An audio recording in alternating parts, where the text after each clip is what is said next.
Bueno, buenas tardes, buenas noches para todos, así queda grabado esto también. Eh, bueno, eh,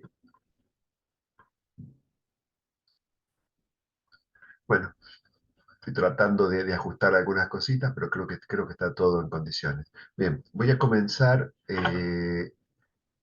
preguntándoles, consultándoles si tienen algo de ustedes hacia mí para consultarme o para decirme, a ver si puedo responderles o consultarles responderles desde acá.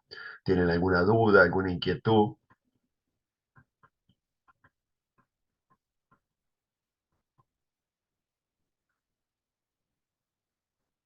¿No?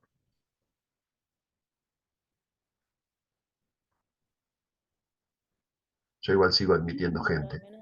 al menos por ahora todo claro. Bien, bien, bien, bien, bien. Bueno, nosotros, ustedes el lunes tuvieron ya parte práctica, ¿verdad? ¿Es así? Sí. Bien, perfecto. Eh, Probablemente, no sé si les dijo Rubén, existe la posibilidad de que avancemos, digamos, tengamos que hacer una alteración, todavía no me lo confirmó, tengamos que hacer una alteración en el orden de las clases. Tampoco va a estar mal, ¿no? O sea, ustedes van a tener clase conmigo hoy, y probablemente las dos clases de la semana que viene también la tengan conmigo. Es decir, vamos a seguir avanzando con los temas teóricos. Y después, la otra semana, tendrían dos clases seguidas con Rubén. Todavía no lo sabemos, va a depender un poco de nuestra disponibilidad. Lo que pasa es que Rubén vive en La Plata y se va a quedar una semana sin auto.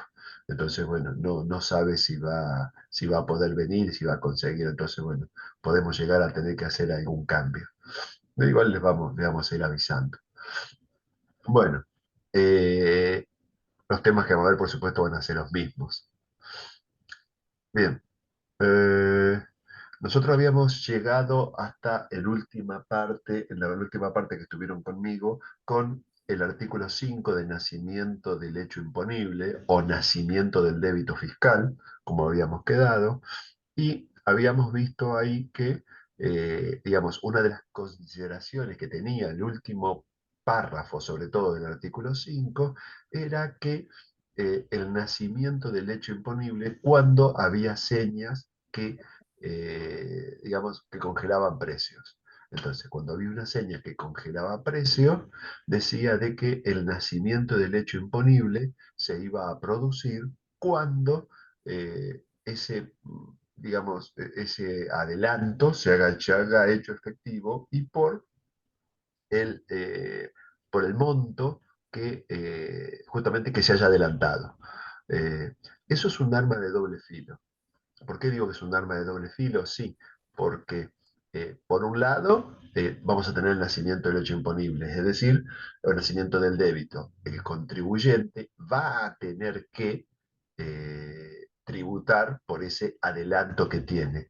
Pero por otro lado, el tema que tiene es que hay veces que no quiere que eso sea así. Entonces, AFIP quiere que se tribute y hay veces que no.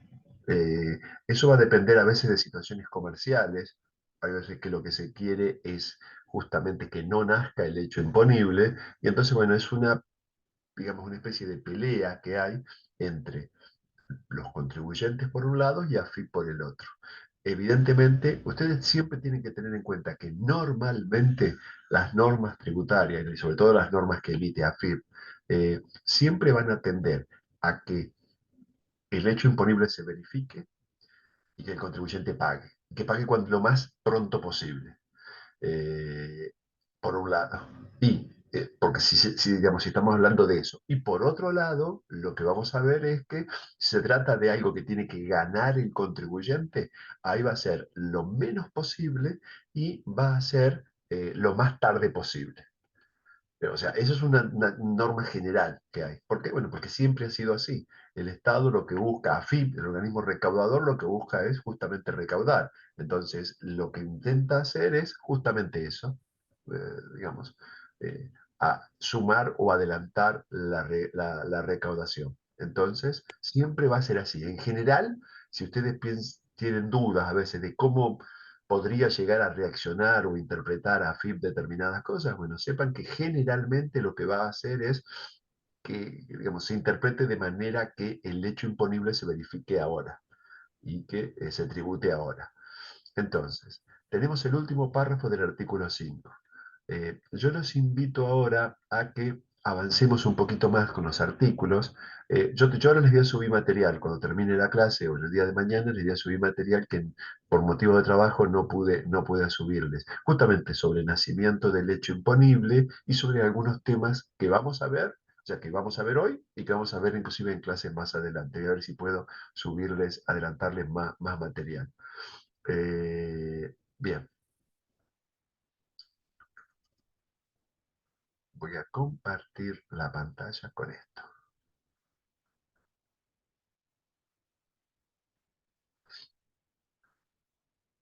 Bien, ¿ustedes están viendo ahí la ley de IVA? Sí, profe. Bien, perfecto.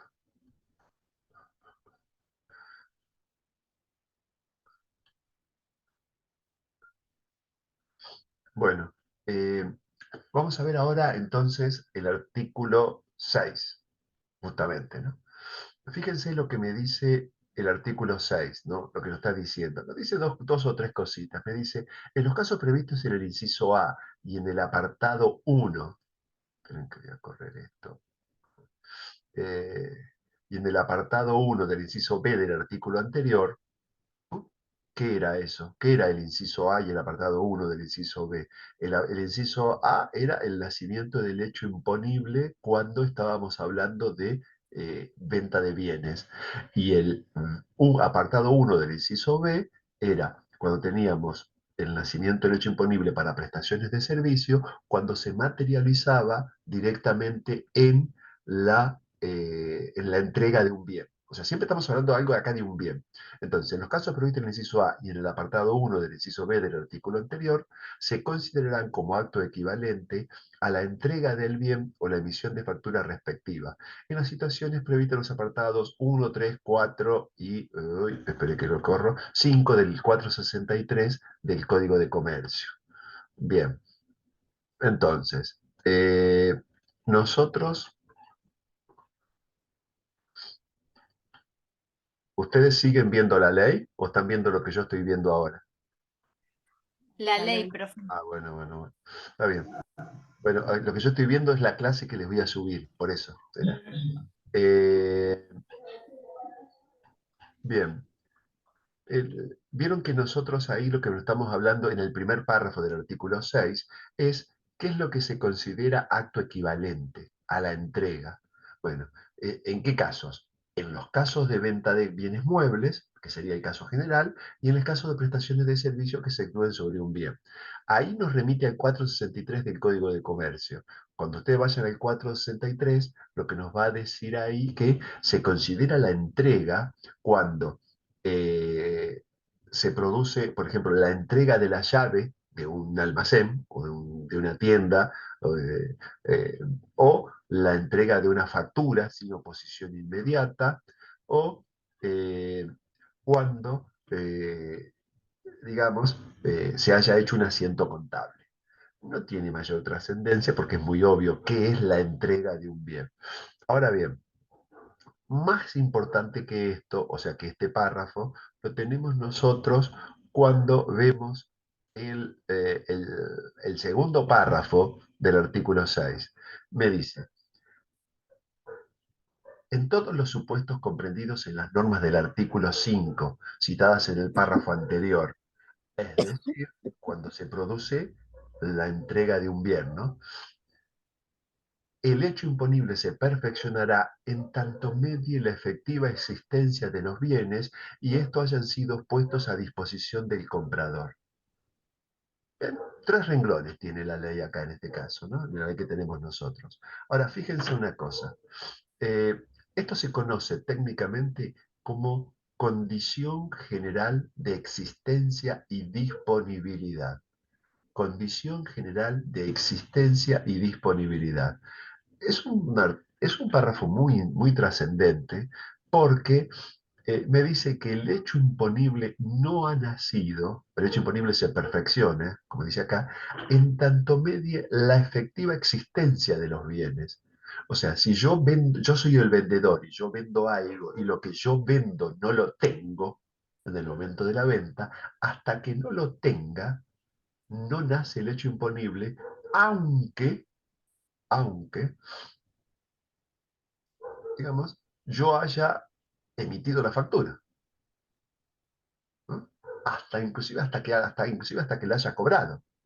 Entonces, por eso decía que es muy importante, porque dice, en todos los supuestos comprendidos en el artículo 5, citado en el párrafo anterior, el hecho imponible se perfeccionará en tanto medie la efectiva existencia de los bienes y estos hayan sido puestos a disposición del comprador. Por eso dice, condición general de existencia y disponibilidad.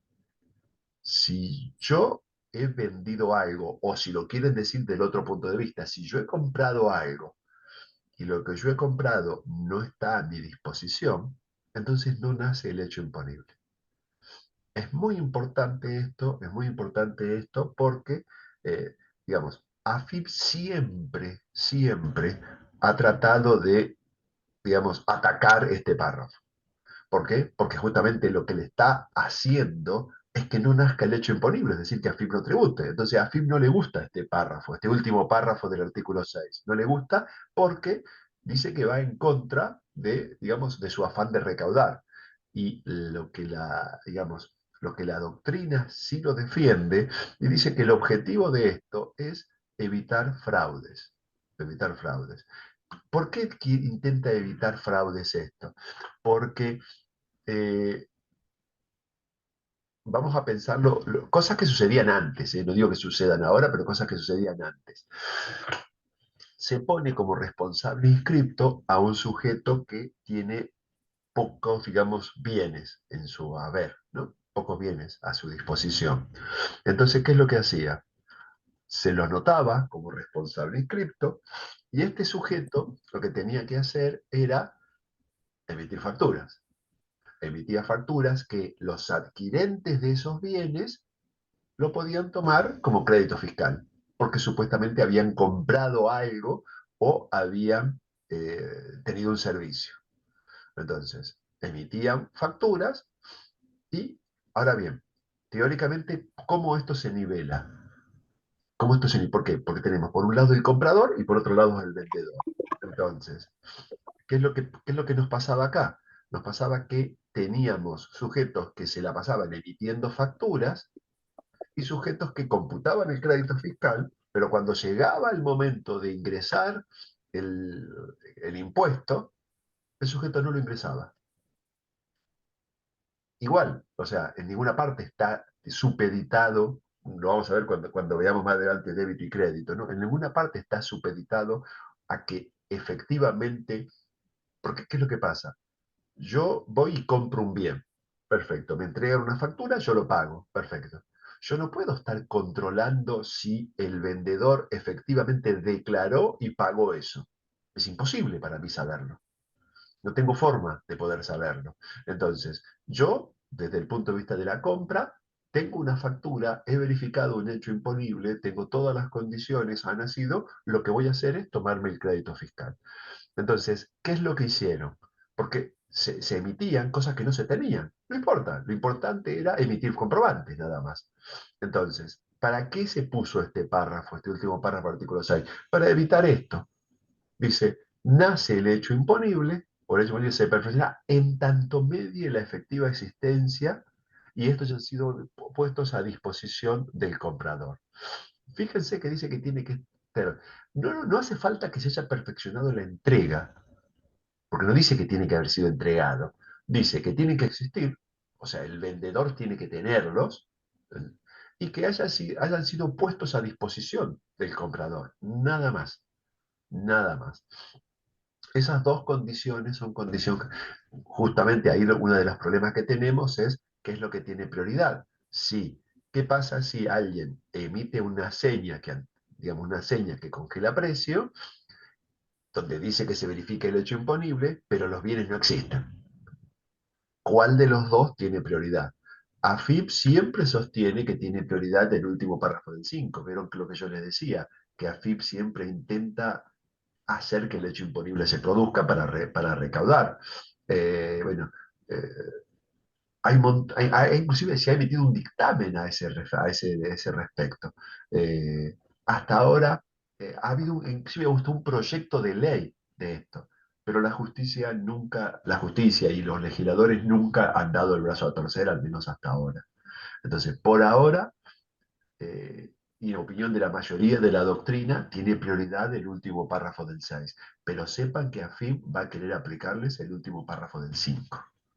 Uno con que se verifique el hecho imponible y el otro con que no se verifique el hecho imponible.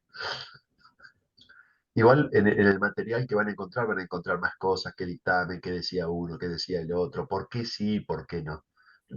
Está bien tratado, por supuesto, en Diez o en Marchetti. ¿Alguna pregunta hasta acá? No, profe. ¿No? Bien, esperemos que así sea. Vamos a empezar a ver entonces exenciones. Vamos a ver entonces exenciones, que es el artículo 7.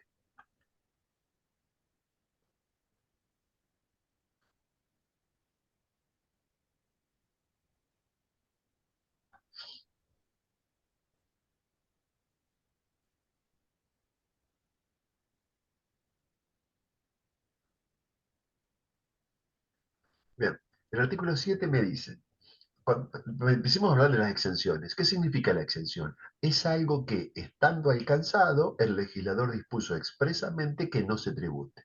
Perfecto. O sea, para que haya una exención, primero tiene que haber un hecho alcanzado por el impuesto. Si no está alcanzado, no puede estar exento. Primero tiene que estar alcanzado para luego estar exento. O sea, es una especie de perdón, vamos a decirlo de esta manera.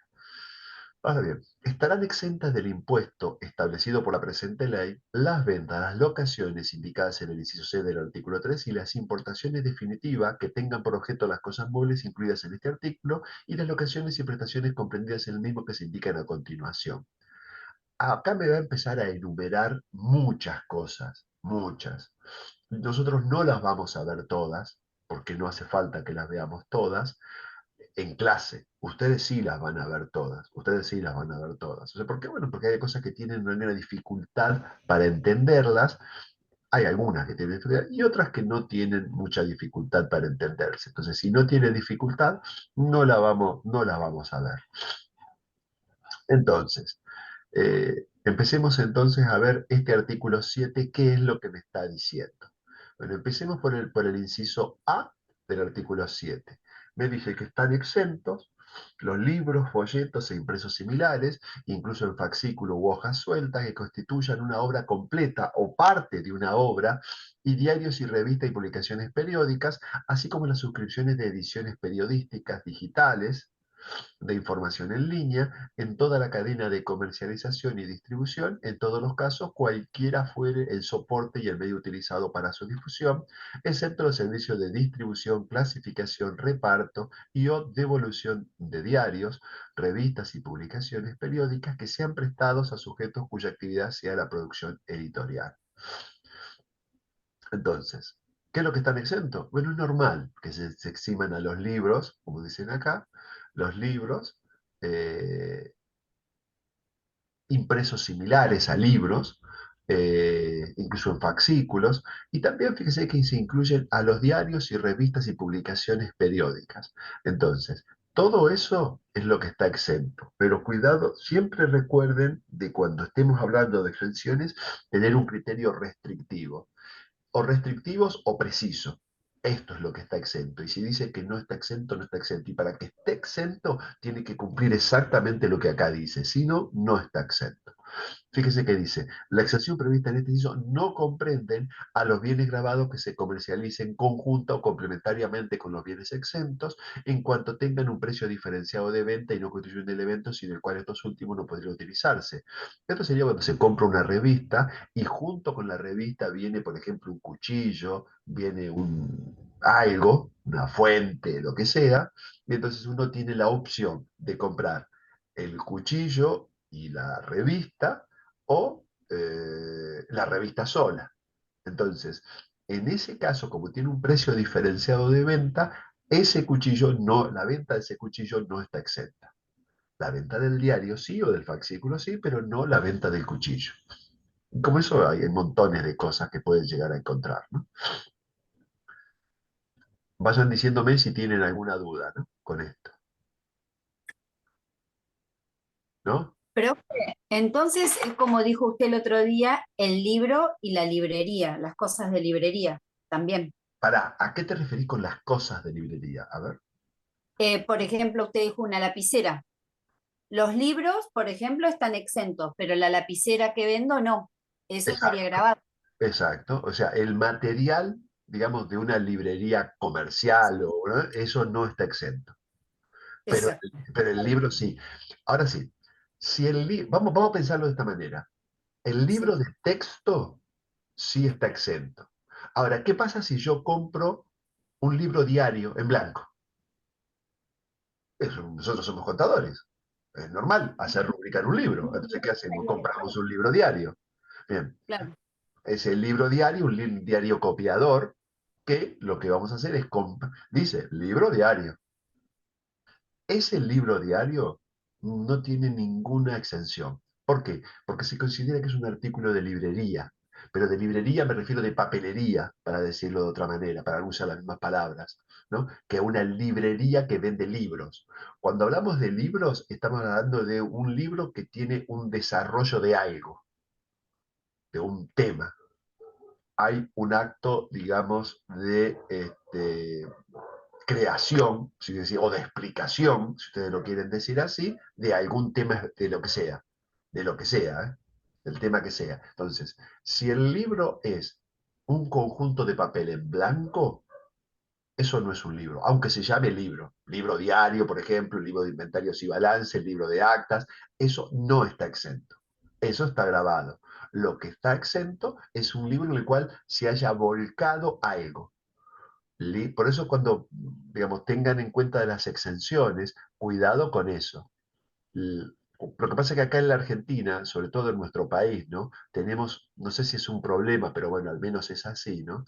De que, digamos, los libros, si ustedes lo quieren ver de esta manera, nosotros le llamamos librería, pero deberíamos decir, por un lado, librería a donde se venden libros, y papelería, donde se venden cosas de papel o artículos digamos, de uso, como les podría decir. Nosotros lo que pasa es que le llamamos librería, pero no son artículos de librería. Si se venden artículos de librería, lapiceras, gomas, escuadras, que yo, eso no está exento.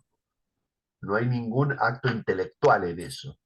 No hay nada intelectual en eso. En cambio, lo que se venda que ya esté impreso, eso sí.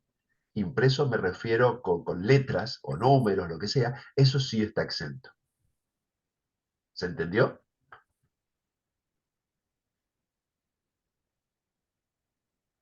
sí, profe. Sí, profe. Sí, Bien, profe, no encontré un micrófono. está bien, está bien, está bien. Bien, vamos a pegar un saltito.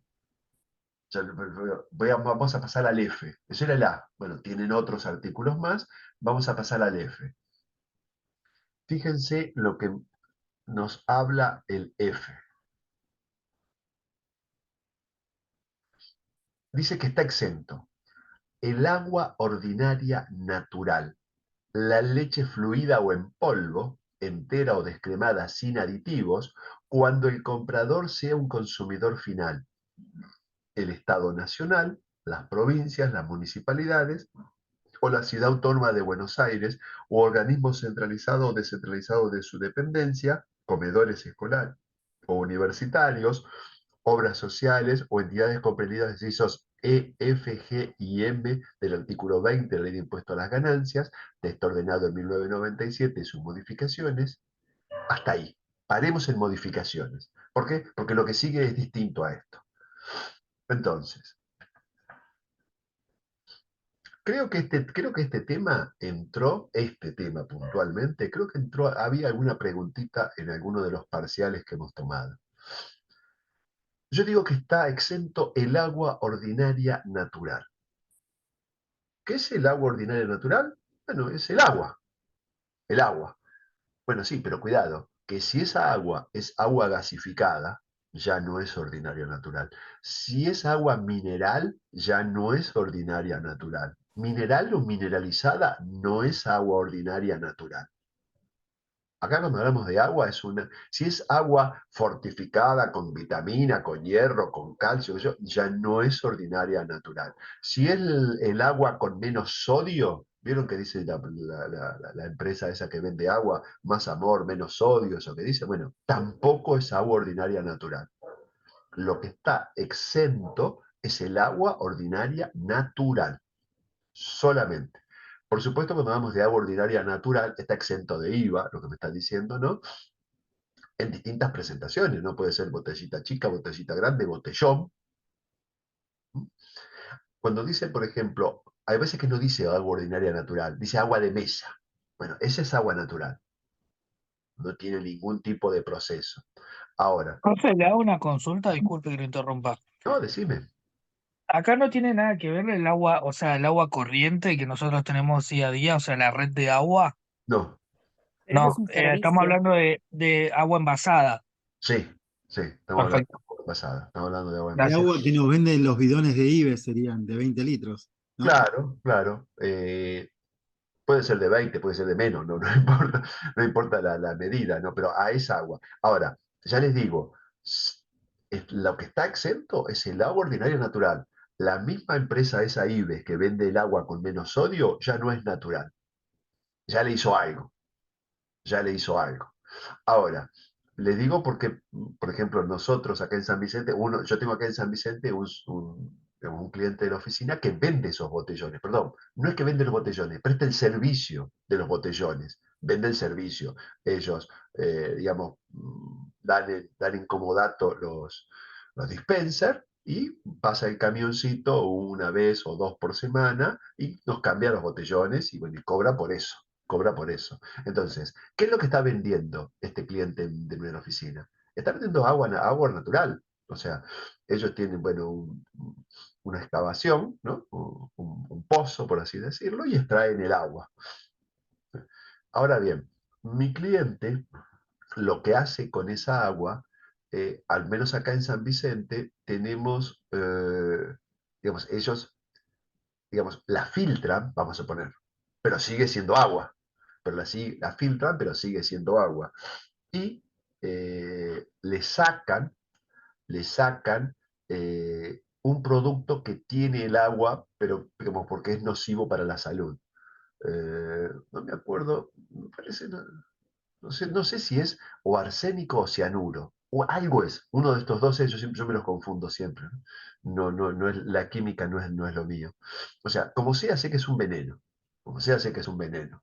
Entonces, cuando lo extraen, la cantidad de ese veneno que pueden extraer es pequeñísima, ínfima. Pero bueno, si eso lo seguimos consumiendo todos los días, puede traernos problemas de salud. Entonces, lo que hace mi cliente es filtrar eso. Todo es el agua que extrae, la hace pasar por máquinas y filtra y saca ese veneno que tiene el agua. Eh, el agua que salga sigue siendo agua ordinaria natural, porque lo que ha hecho es digamos, una especie de depuración, por así decirlo. Eh, que lo hace porque, bueno, para decir que el agua que vende, como una estrategia comercial, ¿no? Entonces, eh, ahora bien, ¿qué es lo que está exento? Agua ordinaria natural. O sea, los botellones, si ustedes lo quieren decir, ya sea de 20 litros, de 10 litros, de 5, lo que sea, está exento. También la otra agua, pero la mayoría de las otras aguas, cuidado porque, por ejemplo, el agua con menos sodio ya no es ordinaria natural. Esa agua ya no es ordinaria, natural. ¿Por qué? Bueno, porque digamos, ha modificado las propiedades, ¿no? Por ejemplo, el agua destilada tampoco es agua ordinaria natural. En la naturaleza no está el agua destilada. ¿Mm? Bien, ¿qué más? ¿Qué es lo que está exento? La leche fluida o en polvo. Fluida o en polvo, entera o descremada, pero fíjense que dice acá también, ¿no? fluida, sin aditivos. O sea, que si la leche esta tiene hierro, tiene vitamina tanto fortificada con hierro, con lo que sea, eso ya no es leche fluida en polvo porque dice entero descremada sin aditivos. Ahora bien, ¿esto cuándo? O sea, estos productos, el agua y la leche, ¿cuándo están exentos? Acá tenemos una condición rara. ¿Vieron que yo les había dicho de que, digamos, no nos importaba quién era el comprador? Bueno, acá el legislador ha supeditado la exención a quién sea el comprador. Cuando el comprador sea un consumidor final, el Estado Nacional, las provincias, la Municipalidad de Velocidad Autónoma de Buenos Aires, organismo descentralizado o descentralizado, comedores escolares, universitarios, obras sociales o entidades exentas del impuesto a las ganancias, ¿no? Entonces ahí va a estar exento. Si el comprador son estos sujetos o no tienen esta condición, entonces esa venta está grabada. Entonces, ¿qué le tenemos que decir nosotros? Supónganse que tenemos de cliente a un sujeto que vende estos botellones de agua. En realidad no vende si vende el botellón, le está vendiendo el agua, ¿no? Porque el botellón se lo lleva. Eh, no tenemos que decir, bueno, mira, cuando emitas comprobantes a consumidor final, eso va a estar exento. Cuando emitas un comprobante en una factura, fíjense que yo dije a un consumidor final y no dije en comprobante B. ¿Por qué? Y porque yo en comprobante B le puedo emitir a un exento, por ejemplo. Entonces, si le emito a un exento, ese exento sí está grabado. Porque yo digo exento es exento en IVA.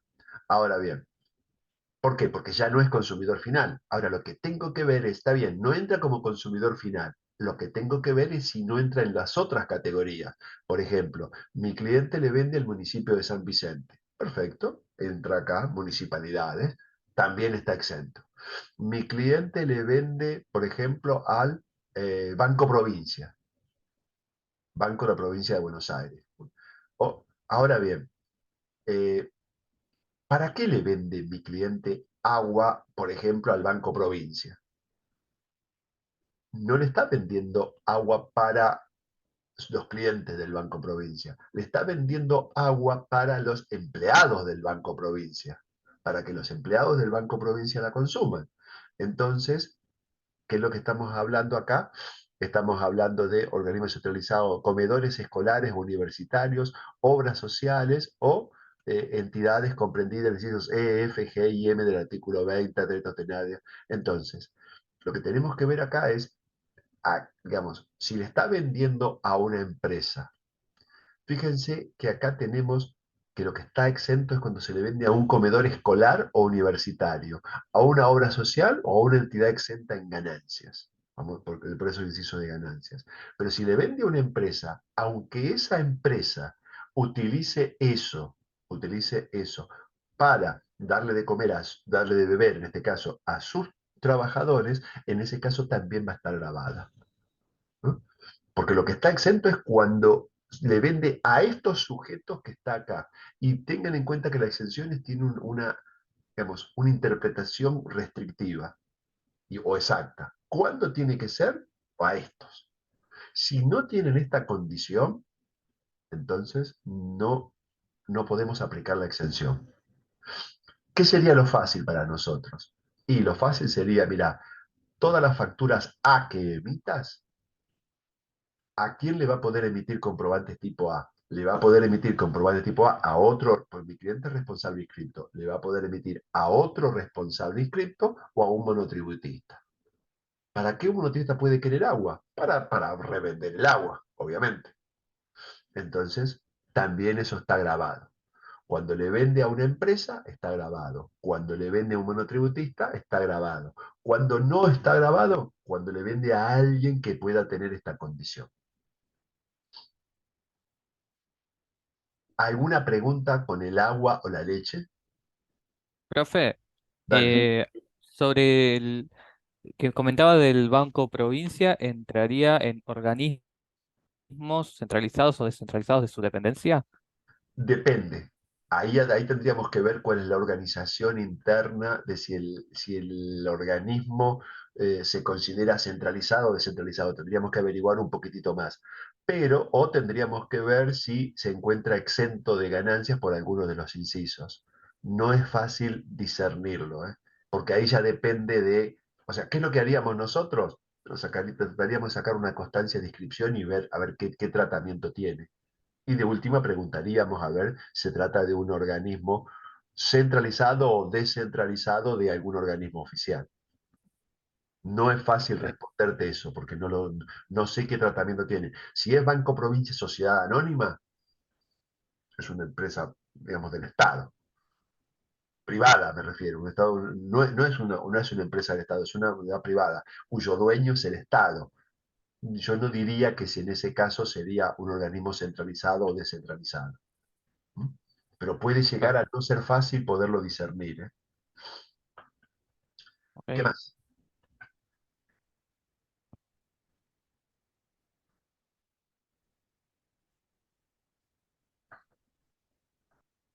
¿Sí? ¿Puedo seguir avanzando entonces? Bien.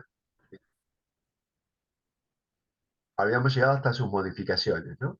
Perfecto. Ahora pues, sí, veamos la segunda parte. Me dice, y las especialidades medicinales para uso humano, cuando se trate de su reventa por droguería, farmacia u otros establecimientos autorizados por el organismo competente, en tanto dichas especialidades hayan tributado el impuesto en la primera venta efectuada en el país por el importador, fabricante o por los respectivos locatarios, en el caso de la fabricación por encargo. O sea, ¿de qué estamos hablando acá? Acá estamos hablando de que los remedios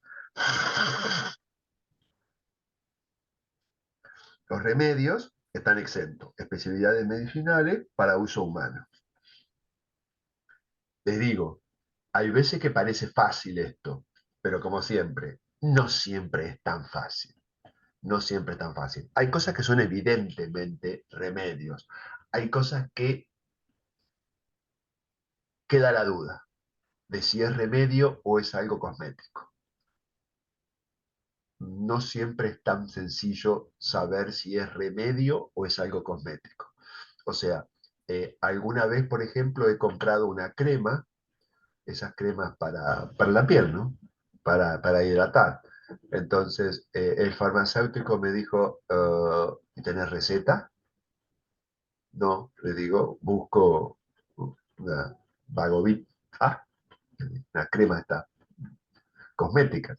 Me dice, sí, pero hay cremas Vagovit A que tienen recetas. ¿Por qué? Porque se utilizan para la piel de las chicas embarazadas para ponerle en la pancita para que no se les agriete. Entonces eso pasa a ser algo, digamos, medicamentoso, por así decirlo, y no cosmético. Entonces, no siempre es tan fácil a veces distinguir cuando es algo es cosmético a cuando es medicamento. Lo normal, por supuesto, es fácil. Hay cosas que son evidentemente cosméticas, hay cosas que son evidentemente remedios. Pero sepan que en el medio puede haber algo gris. Puede haber algo gris. ¿Cuándo está exento? Cuando se trata de una especialidad medicinal para uso humano y, fíjense, y haya tributado en la primera oportunidad. Por lo menos en la primera oportunidad. ¿Alguna pregunta? Sí, profe, no entendí esa última parte de que haya tributado. Es lo que dice la ley, ¿eh? Es lo que dice la ley. O sea, el primero, fíjate la última parte, dice, en tanto dichas especialidades hayan tributado el impuesto en la primera venta efectuada en el país por el importador. Entonces, si yo, consumidor final, le compro a un importador un medicamento, es la primera venta que hace el importador y va a estar grabada.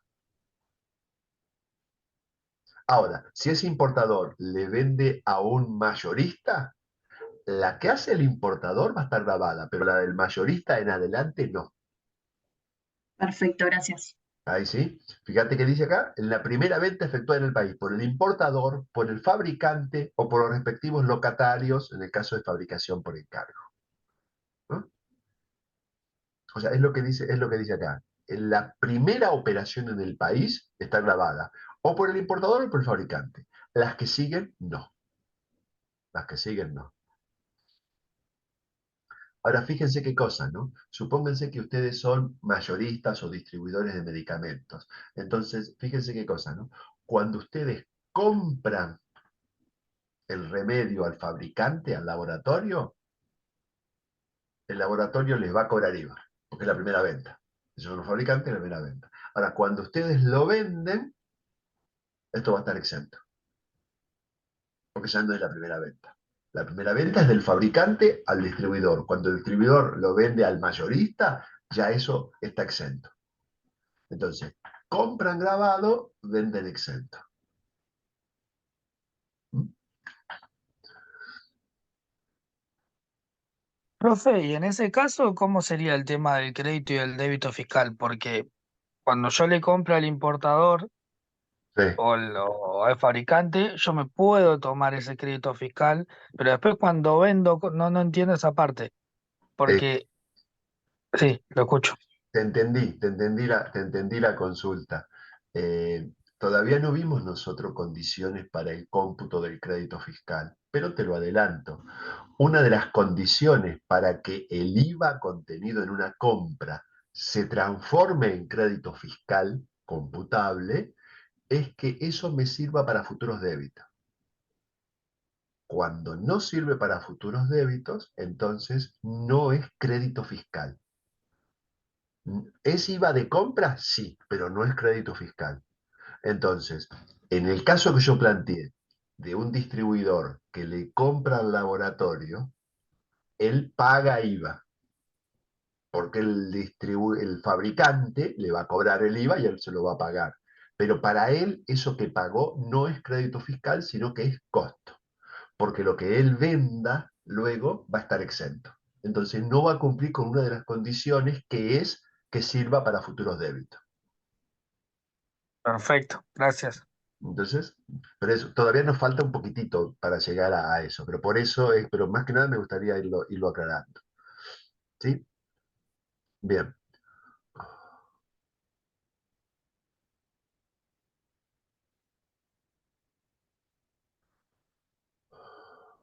Esto fue el inciso F. Vamos a ir al H, alguna de las H, ¿no? Porque me dice el H. Están exentas las prestaciones y locaciones convenidas en el apartado 21 del inciso E del artículo 3 que se indican a continuación. O sea, sí, estamos en el 3H, sí, pero tenemos que ver alguno de los puntos. No vamos a ver todos los puntos, ya les digo, porque no tenemos tiempo para verlo y no deberían tener problemas para interpretarlo ustedes. Servicios. ¿Qué servicios están exentos? Vean el punto 3. O sea, inciso H, punto 3. Están exentos los servicios prestados por establecimientos educacionales privados incorporados a los planes de enseñanza oficial y reconocidos como tales por las respectivas jurisdicciones, referidos a la enseñanza en todos los niveles y grados contemplados en dichos planes, y de posgrados para egresados de los niveles secundario, terciario, universitario, así como a los de alojamiento y transporte, accesorios a los anteriores, prestados directamente por dichos establecimientos con medios propios o ajenos. La exención dispuesta en este punto también comprende a las clases dadas a título particular sobre materias incluidas en los referidos planes de enseñanza oficial y cuyo desarrollo responda a los mismos impartidas fuera de los establecimientos educacionales aludidos en el párrafo anterior y con independencia de estos. Y B, a las guarderías y jardines materno-infantiles. ¿Qué es lo que dirían ustedes que está exento acá? Es obvio que lo que está exento es la enseñanza. ¿De qué? Pero enseñanza oficial, en cualquiera de los niveles de enseñanza, ¿eh? O sea, desde jardín de infante hasta universitario o posgrado. En todos los niveles la enseñanza está exenta, pero esa exención está en la medida en que se responda a planes de enseñanza oficial. O sea, eh, supónganse que les consulta a ustedes una academia de inglés, por ejemplo, y les dice, ¿mis servicios están exentos? Inglés es una materia que está en los programas oficiales. Entonces, nosotros le deberíamos decir ahí, acá le deberíamos decir lo siguiente, inclusive, no solo una academia, un profesor particular, porque fíjense qué cosas, ¿no? Eh, ya les adelanto que lo que les voy a decir yo no lo hago, ¿no? Pero imagínense que yo me dispusiera a dar clases de impuesto particular, o sea, cobraría para dar clases de impuesto. Perfecto. Si yo me atengo exclusivamente al programa de la facultad, ese servicio mío de clases particulares de impuesto estaría exento, porque yo estoy siguiendo un programa oficial, como clase de apoyo, un programa oficial. Ahora, si yo lo que digo es, yo voy a dar clases de impuesto, pero orientadas a empleados de estudios contables para agilizar la tarea, para lo que sea, para perfeccionar los registros, eso no está en el programa oficial y entonces ya no estaría exento. Porque entiendan de que la exención está cuando lo que se está enseñando sigue un programa oficial. Si lo que yo les decía a un profesor de inglés, bien, si el profesor de inglés lo que va a hacer es preparar a los chicos para que rindan el examen en la primaria, en la secundaria, en el terciario, lo que sea, está exento. Ahora, si lo que va a hacer es enseñarles a inglés para viajar, o para, ese no está exento. Eso no está exento, porque lo que está exento es los planes de enseñanza oficial y reconocido por las instituciones de enseñanza oficial en todos los niveles. Entonces, recuerden que la exención es procedente solamente, no en sí por el hecho, sino que para que proceda la exención va a estar exento en la medida en que se siga un programa oficial. Oficial de un establecimiento, digamos, educacional reconocido. Si una academia se dedica a preparar alumnos para rendir el First Certificate o algo así, eso no está en el programa de enseñanza oficial. Es otra cosa. Entonces, o para dar viajes, o para conferencias, o para dar, qué sé yo, para hacer obras artísticas, eso no está en los planes de enseñanza oficial y eso no está exento. ¿Alguna pregunta con esto? No, profe. Bien. Esto fue el punto, el 3. Vamos a ir al 7 ahora. ¿Qué es lo que está exento? Está exento en el 7. Los servicios de asistencia sanitaria, médica y paramédica. Y ahí empieza. A, de hospitalización en clínicas, sanatorio, establecimientos similares, las prestaciones accesorias de hospitalización, los servicios prestados por los médicos de todas sus especialidades, los servicios prestados por los bioquímicos, odontólogos, kinesiólogos, fonoaudiólogos, psicólogos, etcétera, los que presten los técnicos auxiliares de la medicina y todos los demás servicios relacionados con la asistencia, incluyendo el transporte de heridos, enfermos en ambulancias o vehículos especiales. O sea, si yo paro acá, diría que todo lo que está relacionado con la salud, que sean servicios, están exentos. Todo. Esto está, si ustedes lo leen y se toman el trabajo de recordar un poquito lo que vieron en ganancias, lo que antes era el artículo 81, inciso H, me parece que era. Eh,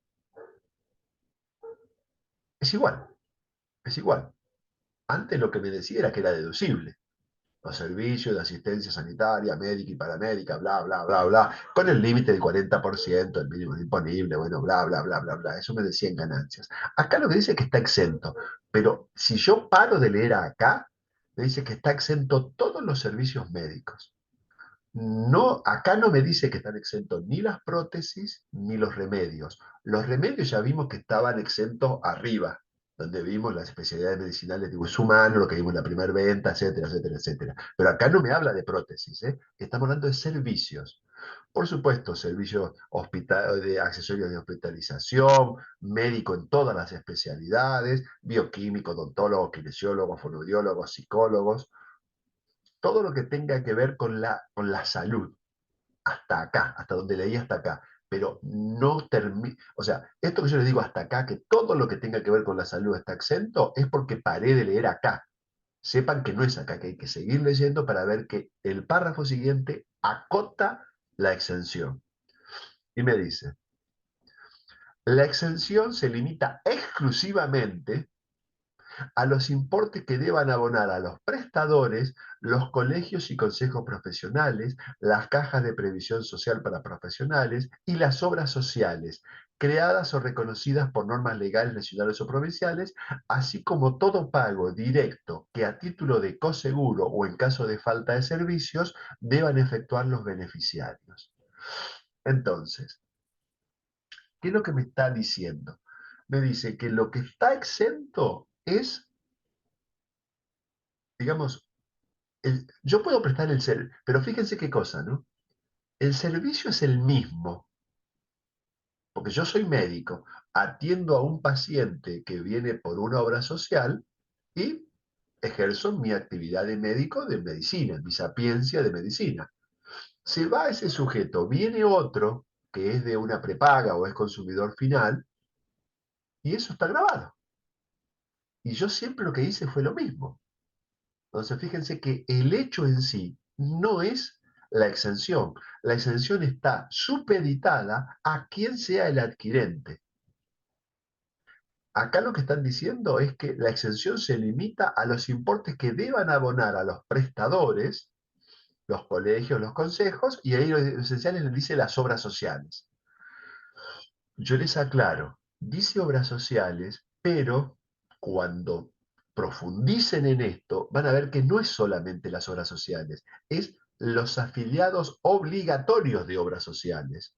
Porque si esa obra social tiene un afiliado voluntario, ese afiliado voluntario tributa IVA. O la obra social, por ese afiliado voluntario, tributa IVA. Se los digo quizás un poco más fácil. Nosotros tenemos de cliente en el estudio una clínica de salud, ¿no? La clínica le factura, por ejemplo, a IOMA, Instituto de Obra Médico Asistencial. Bien. Si le está facturando a IOMA por servicios de afiliados obligatorios, eso está exento. Pero cuando le factura a IOMA por afiliados voluntarios a IOMA, eso está grabado. Entonces, el servicio es el mismo.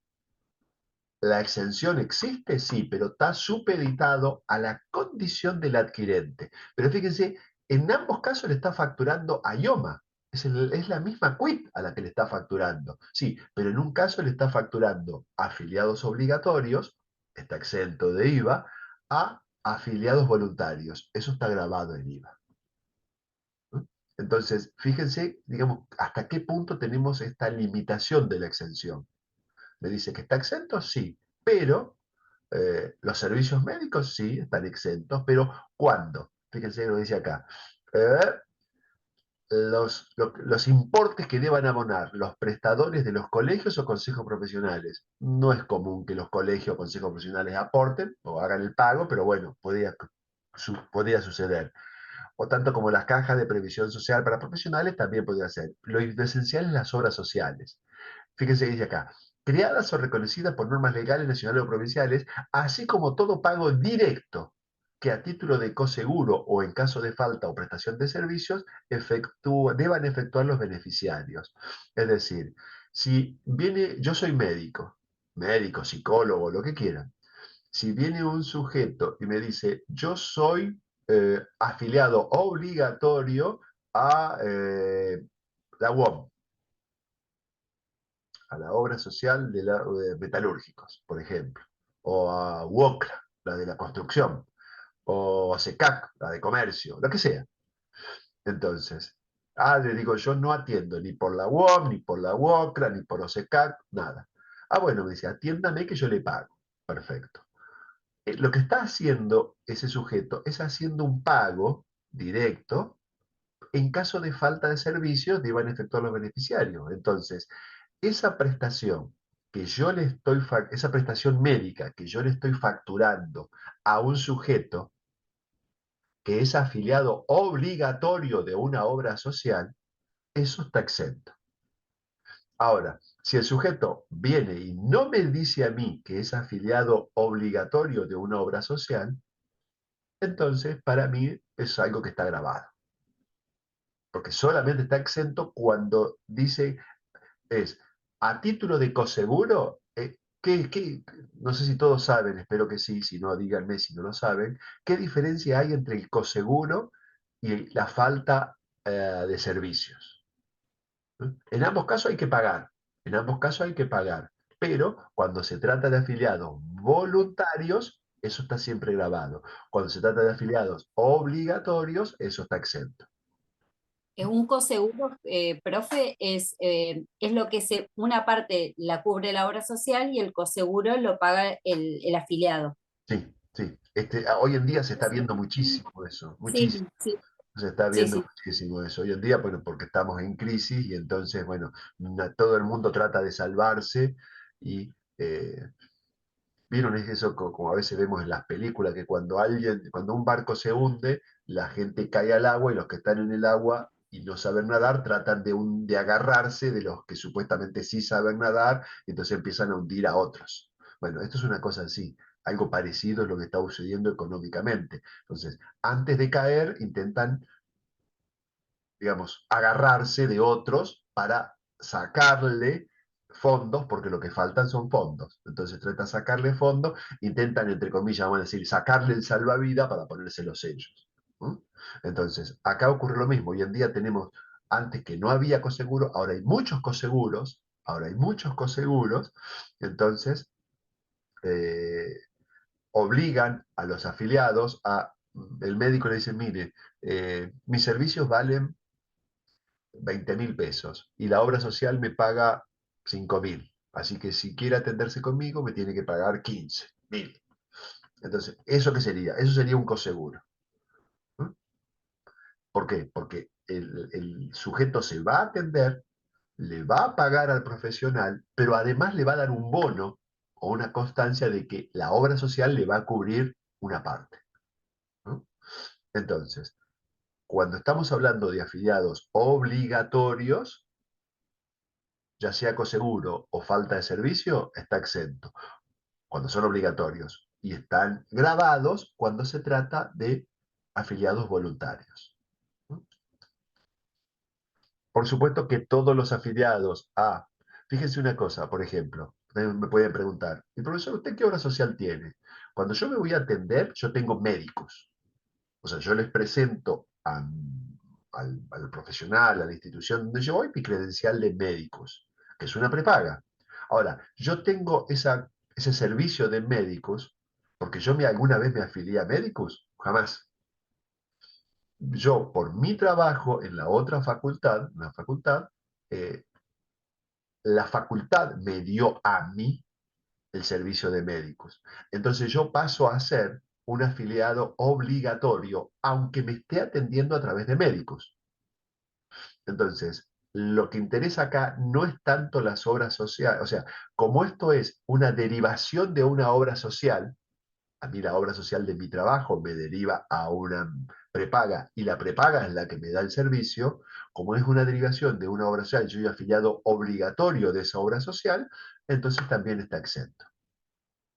Lo que interesa, fíjense, a los efectos de la salud, si reunimos todo, ¿qué es lo que nos interesa? Y lo que nos interesa es si es un afiliado obligatorio o voluntario. Si es afiliado obligatorio, va a estar exento. Si es afiliado voluntario, eso va a estar grabado. Lo que sea que pague. Lo que sea que pague.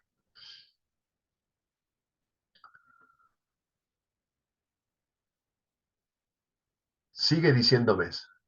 La exención dispuesta precedentemente no será de aplicación en la medida en que los beneficiarios de la prestación no fueran matriculados o afiliados directos o integrantes o grupos familiares. Ven que yo le estoy hablando de afiliado obligatorio. En el caso de servicios organizados por los colegios y consejos profesionales y cajas de previsión social para profesionales, o sean adherentes voluntarios a las obras sociales. Ven que les dije yo que los adherentes voluntarios no están exentos. Sujetos a un régimen similar a los sistemas de medicina prepaga, en cuyo caso será de aplicación el tratamiento dispuesto para estas últimas. ¿Por qué me dice esto de la ciudad? Termino de leer primero acá. Gozarán de igual exención las prestaciones que brinden o contraten las cooperativas, las entidades mutuales, los sistemas de medicina prepaga, cuando correspondan a servicios derivados por las obras sociales, que es el caso mío, que es el caso mío. Entonces, eh, fíjense que lo que yo estoy diciéndoles ahora es, si está grabado, está exento. Grabado, exento, grabado, exento, grabado, exento. Y yo pongo en un pie de igualdad a los afiliados voluntarios y a los consumidores finales. ¿Por qué no? Porque ambos van a estar grabados.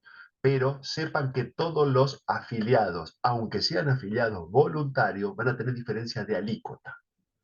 ¿Va a estar grabado? Sí, los dos van a estar grabados. Lo que pasa es que este va a tener una alícuota y este va a tener otra. El de la medicina prepaga va a tener un 10,5, el consumidor final que no tiene nada va a estar grabado al 21. ¿Los dos van a estar grabados? Acá lo que estamos viendo es si está grabado o no. Una vez que sepamos que está grabado, luego falta definir qué alícuota le vamos a aplicar. Bien, ¿preguntas? Profe, ¿puede repetir la última parte que dijo de los voluntarios, el porcentaje que no lo terminé de entender y aparte se bajó el volumen un poco y Ajá. como que se cortó? Bien, lo que yo dije es que cuando acá lo que estamos hablando nosotros es de afiliados voluntarios y afiliados obligatorios. Todo lo que tenga que ver con afiliados obligatorios a una obra social, eso va a estar exento. Por lo que sea, va a estar exento. Ya sea que lo cubra la obra social, que lo pague como coseguro, que lo pague por falta de servicio, eso va a estar exento si es afiliado obligatorio. Ahora, si es afiliado voluntario, eso siempre va a estar grabado. Y grabado, va a estar grabado eso como los consumidores finales. Y lo que yo les dije es, luego hay que discernir dentro de lo grabado a qué alícuota va a estar grabada. Si al 10,5 o al 21. Pero es otro tema ese, es otro tema. Acá lo que interesa para definir la exención es si se trata de un afiliado voluntario o se trata de un afiliado obligatorio. Los afiliados obligatorios siempre van a estar exentos, aunque el servicio se lo preste una prepaga. ¿Vieron el último párrafo de lo que yo les leí? El servicio a mí me lo presta una prepaga, me lo presta médicos, pero yo no pago nada, porque yo soy un afiliado obligatorio. Pero yo o mi grupo familiar, que también tiene la misma, o sea, estoy abarcado por el grupo familiar que también está cubierto, digamos, por una derivación mía, si ustedes lo quieren decir así. Grupo familiar primario. ¿Qué es grupo familiar primario? Es eh, titular, cónyuge e hijos hasta determinada edad. Hasta determinada edad. ¿Por qué hasta determinada edad? ¿Y por qué no sé la edad? Bueno, porque depende de si ese hijo estudia o no estudia. Y si estudia, ¿dónde estudia? Ahora sí, ¿te quedó más claro? Sí, sí, profe, Profe, gracias. perdón, se le bajó un poco el volumen y no se escucha muy, se escucha demasiado bajito. ¿Todavía me siguen escuchando? Sí, pero muy bajo. A ver. Se bajó un momento en mi caso, pero ya volvió a lo Sí, normal, al no sé. menos yo escucho bien, es normal. Acá yo no tengo nada donde, donde regular el volumen. No, profe, me parece como que le llegaron notificaciones. Entonces, cuando le llega la notificación, Eso se sí baja puede el volumen. pasar. Claro, claro, Sí, eso sí puede pasar. sí, a mí me pasa lo mismo. Eso Le sí. hago una consulta, profe. Usted hablaba de cuando habla de la prepaga, el coseguro, ese que se paga, el afiliado, ese tampoco está grabado. Es que depende si- yo, por ejemplo, lo que te dije es, lo que tienen que ver primero es si yo estoy en una prepaga en forma obligatoria o en forma voluntaria. Claro, si es, por ejemplo, obligatorio, ese coseguro no estaría grabado. No está Si grabado. yo- exacto, si yo estoy afiliada de forma voluntaria, ahí estaría grabado. Siempre, Listo, siempre. no molesta. Lo determinante de esto, yo trato siempre de resumir, es si soy afiliado voluntario o soy afiliado obligatorio. Sí. El voluntario siempre va a estar grabado. El obligatorio siempre va a estar exento. Siempre. Después podemos poner todas las situaciones. Pago coseguro, no pago coseguro, pago esto, pago falta de servicio, pago esto, pago esto. Después viene el problema de cómo lo voy a instrumentar, pero siempre va a ser así. ¿Mm?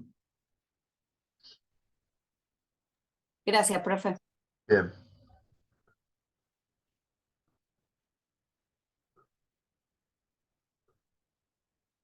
bien. Servicios funerarios no, espectáculos no, carácter deportivos no, los taxímetros no. O sea, lo van a leer ustedes, ¿no? Los servicios financieros lo van a leer ustedes, servicios personal doméstico tampoco. Fíjense que dice lo que está en el 18, por ejemplo. No es algo que lo vemos. Las prestaciones inherentes a los cargos de director, síndico y miembro del Consejo de Vigilancia, Ciudades Anónimas y cargos equivalentes de administradores o miembros de consejos de administración de otras sociedades, asociaciones, fundaciones y de las cooperativas. La exención dispuesta en el párrafo anterior será procedente siempre que se acredite la efectiva prestación de servicios y exista una razonable relación entre el horario y la tarea desempeñada en la medida que la misma responda a los objetivos de la entidad y sea compatible con las prácticas y usos del mercado. Entonces, ¿qué es lo que está exento acá? Acá diríamos el honorario de director. ¿Pero qué honorario? El honorario que le asigna una asamblea. Ese honorario, ese que tiene el tope del 25%, bueno, bla, bla, bla, bla, ese honorario va a estar exento. Ahora, si ese director es por ejemplo, un profesional y le factura honorarios a la sociedad, eso va a estar grabado. Porque lo que está exento es el honorario al cargo de director. Lo que la asamblea va a, digamos, decidir cuánto le va a dar cuando cierre el balance. ¿Mm? Similar a lo de ganancias. Es igual, es exactamente igual. Igual a lo de ganancias. Es exactamente igual. Exactamente igual. Bien, veamos el 22. Veamos el 22. Dice que están exento la locación de inmuebles destinados exclusivamente a casa habitación del locatario y su familia, de inmuebles rurales afectados a actividades agropecuarias y de inmuebles cuyos locatarios sean el Estado Nacional, las provincias, la municipalidad y la Ciudad Autónoma de Buenos Aires, sus respectivas reparticiones y entes centralizado o descentralizado, excluidos las entidades y organismos comprendidos en el artículo 1 de la Ley 22.016. La decisión dispuesta en este punto también será de aplicación para las restantes locaciones, excepto las comprendidas en el punto 18, bueno, bla, bla, bla, bla, bla. Yo estoy viendo esto. ¿Ustedes están viendo lo mismo o no seguimos viendo acá? No, profe, no estamos mirando, Ah, no no, estamos viendo. no les puse compartir. Solamente lo vemos a usted. Ah, bueno, Yo- vamos a compartir entonces. Ahí está, volvimos a compartir. Ya decía yo, qué raro, qué bien que veo, decía yo acá. Bueno, eh, fíjense lo que decía acá el punto 22, entonces, me dice, la locación de inmuebles destinados exclusivamente a casa habitación del locatario y su familia, de inmuebles rurales afectados a actividades agropecuarias y de inmuebles cuyos locatarios sean el Estado nacional, provincial, municipal o la Ciudad de Buenos Aires, sus respectivas reparticiones y entes centralizados o descentralizados, pero no las empresas públicas. Entonces, ¿cuándo el alquiler está exento? El alquiler de inmuebles, ¿no? ¿Cuándo está exento? Cuando yo le alquile un inmueble que va a ser la casa habitación del inquilino, pero exclusivamente casa habitación. ¿Qué significa exclusivamente casa habitación? Que no le dé ningún otro destino. O sea, si yo le alquilo un matrimonio y el señor o la señora deciden ahí, qué sé yo, dar clases de jazz, por ejemplo, y cobrar por eso, ahí ya no es solamente casa habitación, ya están teniendo un lucro por eso, ya no están exentos. Tiene que ser exclusivamente casa habitación, ¿sí? Del locatario y de su familia. ¿Alguna duda o alguna pregunta con esto? O sea que si yo le alquilo a alguien, yo le alquilo a alguien Sí. que usa eso para algún lucro, en el pago, en el cobro del alquiler solo le tengo que cobrar el IVA. Sí. Lo que te digo es que está grabado nada más. Después vamos a ver si le cobramos o no, pero yo le digo que está grabado. O sea, está grabado, perdón, está grabado Está ese grabado. caso. Que no esté destinado a casa habitación, No, solamente. que no sea exclusivamente casa habitación. En unos cuatrimestres acá hace poquito me preguntaron, ¿y si hace home office?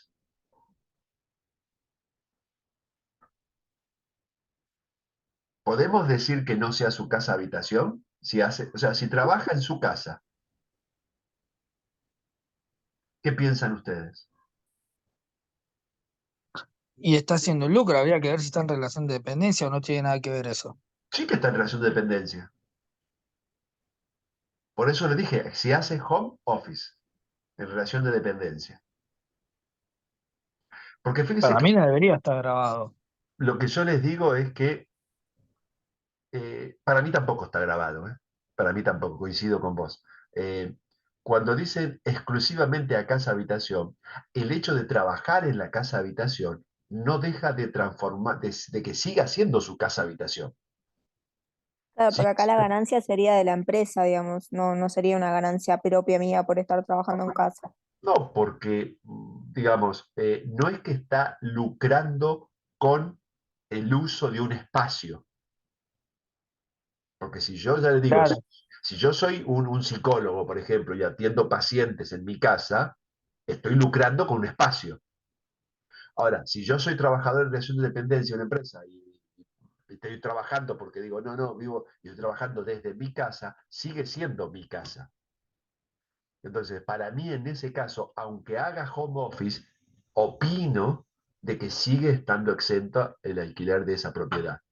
¿Sí? Es una opinión, por lo menos tienen algo más. También van a estar Igual, exentos. eso Sí, no está establecido en todavía en ninguna parte, ¿no? El tema del home lo que office, dice es porque es muy esto. reciente. Lo que se dice es esto. Está exento la locación de inmuebles destinados exclusivamente a casa habitación del locatario y su familia. Eso es lo que dice.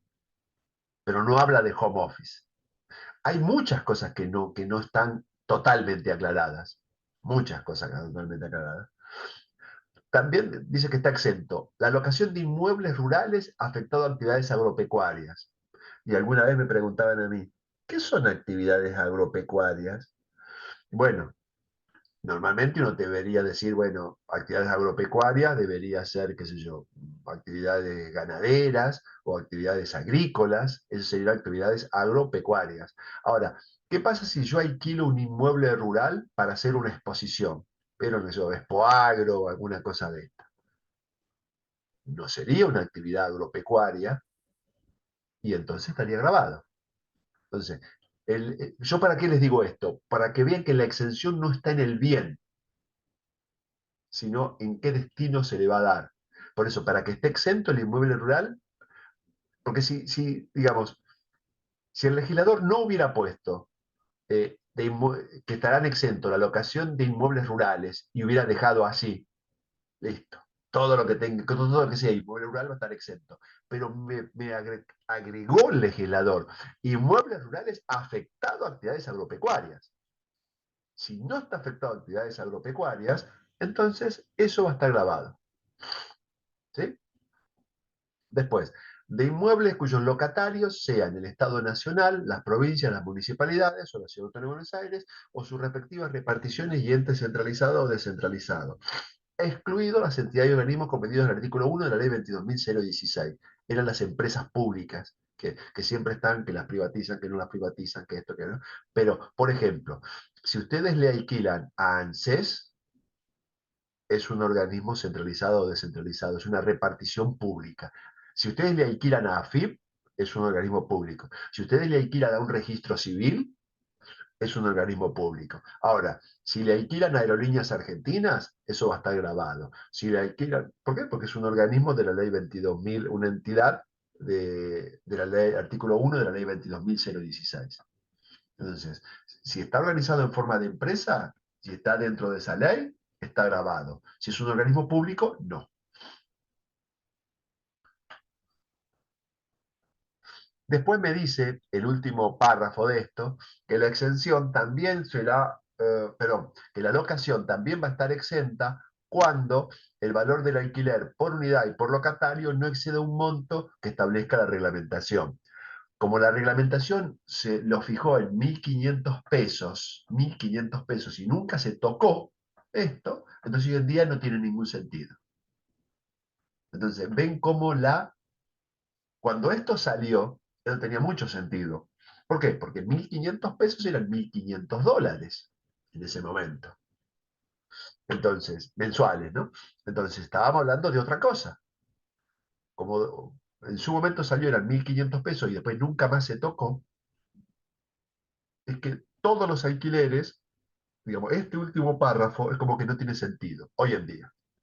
Nadie puede alquilar un inmueble por un valor que no exceda de 1.500 pesos hoy. Pero ustedes tienen que saber que si se llega a modificar eso, se llega a modificar esos 1.500 pesos, ojo, porque la redacción de la ley sigue diciendo lo mismo. Lo que pasa es que como es muy criticado esto por la doctrina, porque le ha otorgado digamos, a la reglamentación un hecho esencial. No debería haberle dicho de acuerdo al valor que establezca la reglamentación. Debería haber fijado el legislador el monto o establecido de qué manera se iba a determinar el monto, ¿no? Tampoco hubiera dicho, porque si el legislador hubiera puesto acá que no exceda de 1.500 pesos, estaríamos en la misma. La ley no tendría por qué fijar valores, tendría que fijar pautas para determinar el valor. Qué sé yo, 10 veces el salario mínimo vital y móvil, qué sé yo, lo que sea. O hay algo que sea posible que se pueda actualizar.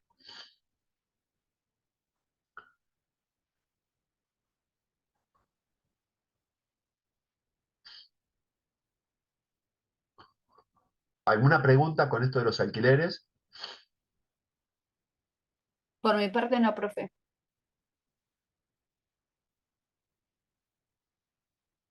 Y yo les digo una cosa, ¿no? ¿Qué pasa con las expensas?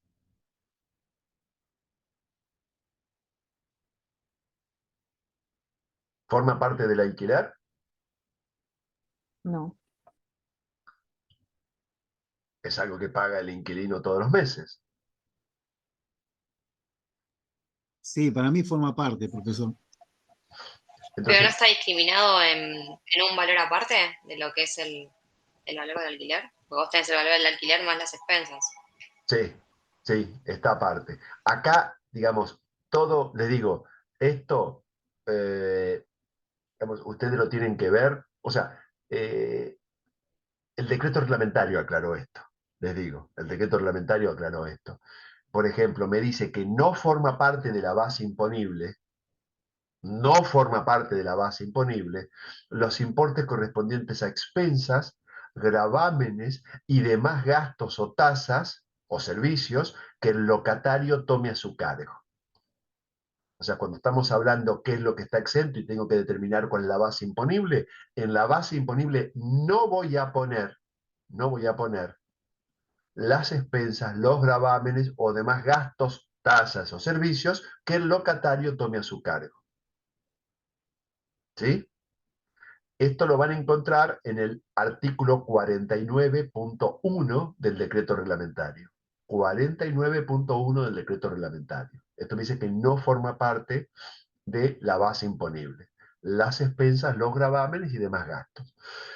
De la misma manera, pero en sentido contrario, el artículo 38 del decreto reglamentario me dice que si tengo que determinar la base imponible, le tengo que sumar los complementos del alquiler, que serían valor llave, mejoras.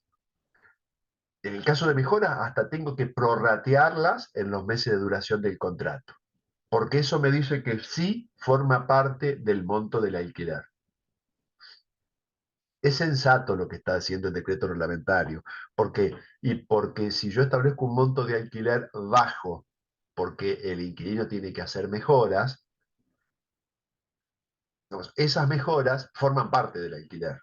Y entonces debería tenerlos en cuenta.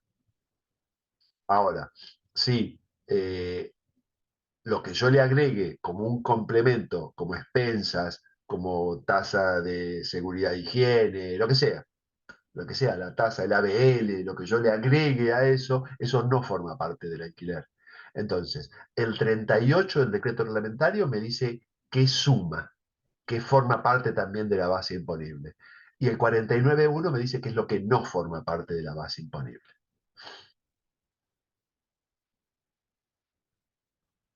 Bien. Además de esto, o sea, además de lo que pueden llegar a encontrar en el artículo 7, además, sepan que hay leyes especiales que establecen exenciones de IVA. Y eso, bueno, hay que ir a la ley especial. O sea, no se queden, no digan, no está en el artículo 7 de la ley de IVA, entonces no está exento. No, no es así. Por ejemplo, tienen la ley 19.640 que dice que están exentos los hechos, actividades y operaciones sobre bienes que se tengan como destino Tierra del Fuego. O sea, si un cliente de acá le vende a alguien de Tierra del Fuego, eso va a estar exento, ¿no? Eh, por ejemplo, las asignaciones familiares van a estar exentos. Las afiliaciones a aseguradoras de riesgo de trabajo van a estar exentos. Hay una ley especial para bomberos voluntarios, que compren cosas para la actividad de bomberos voluntarios. Eso también va a estar exento. Las cooperadoras escolares también van a estar exentas. Pero, digamos, son exenciones especiales, por leyes especiales, sobre todo. Una cosita que les aclaro es que, salvo que lo diga en forma expresa la ley, salvo que lo diga en forma expresa la ley, en general no interesa quién es el que compra. En general, lo que interesa es quién vende. Salvo, vieron que yo les dije, hay exenciones que dice, bueno, esta exención procede cuando el adquirente es el Estado Nacional o un consumidor final, o esto. Entonces en ese caso sí interesa, porque lo dice en forma expresa. Pero si no lo dice en forma expresa, no interesa a los efectos de esto quién es el adquirente, salvo cuando lo dice en forma expresa. ¿Mm?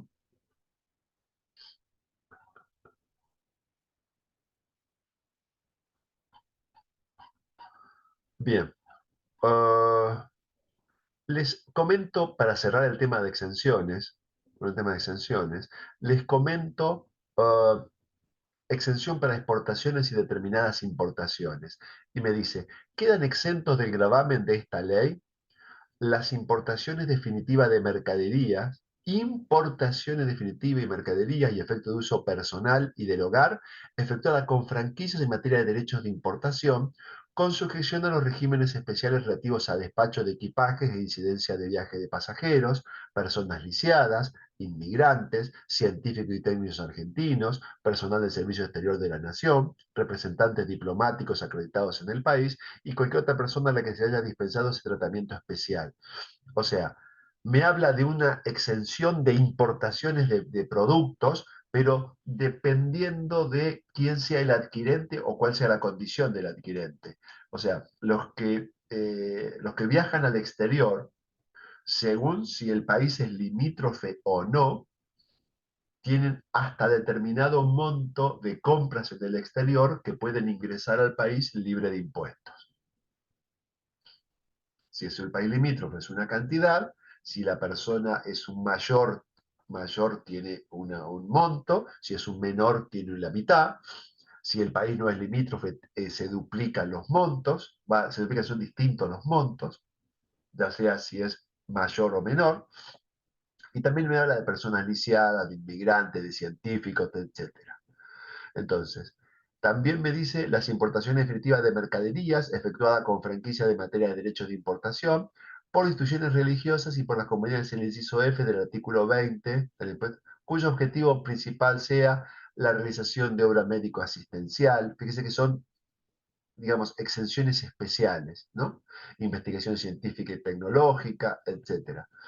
Las importaciones definitivas de muestras y encomiendas exceptuadas del pago de derechos de importación, las exportaciones, las importaciones de bienes donados al Estado Nacional, la provincia, y las prestaciones a las que se refiere el inciso D del artículo 1, cuando el prestatario es el Estado Nacional, las provincias y bla, bla, bla. Vieron que el inciso D del artículo 1 era dependiendo de si el adquirente era un responsable inscripto. Por supuesto que el Estado Nacional no es un responsable inscripto, pero por las dudas, si en el caso de que estuviera alcanzado, esto los expone, dice de que están exentos. ¿Mm? ¿Alguna pregunta con esto?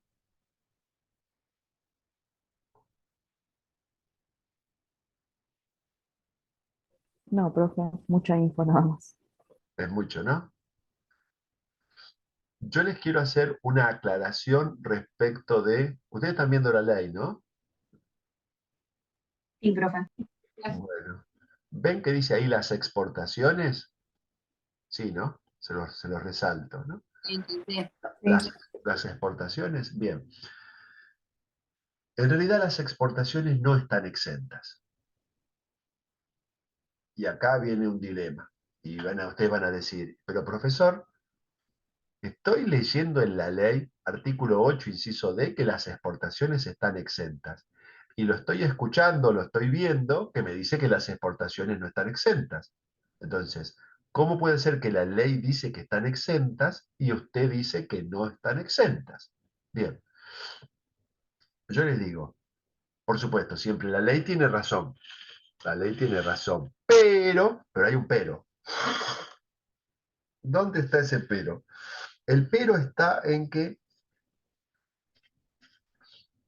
ustedes tienen que saber, o sea, lo vamos a ver después, ¿no? Pero yo les adelanto, yo ya se los adelanté de alguna manera y les dije que cuando lo que yo vendo está exento, cuando yo compro eso que está exento, yo no puedo tomarme el crédito fiscal porque la condición para que el crédito fiscal es que eso sirva para futuros débitos.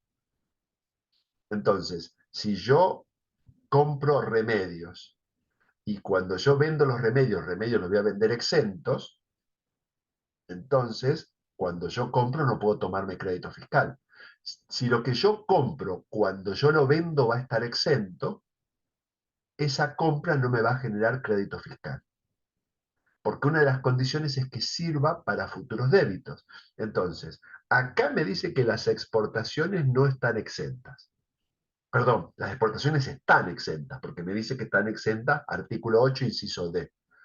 ¿Y por qué el profesor dice que, pese a que acá dice que están exentas, el profesor dice que están grabadas?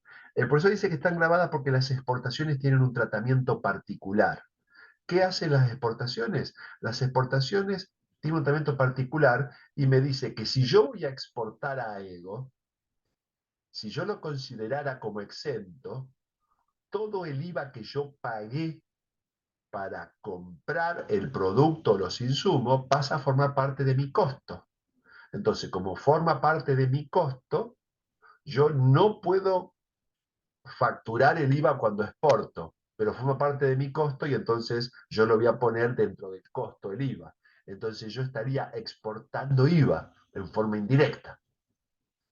Entonces, para sanear eso, lo que se hizo fue hacer que las exportaciones, se dice, no lo van a encontrar en la ley, así con estas palabras que yo se los voy a decir, pero se dice que las exportaciones están grabadas a tasa cero. Entonces, al decir que están grabadas, yo me puedo tomar el crédito fiscal. Luego, como digo que están grabadas pero a tasa cero, entonces no tributo. Entonces, quedo bien con todos.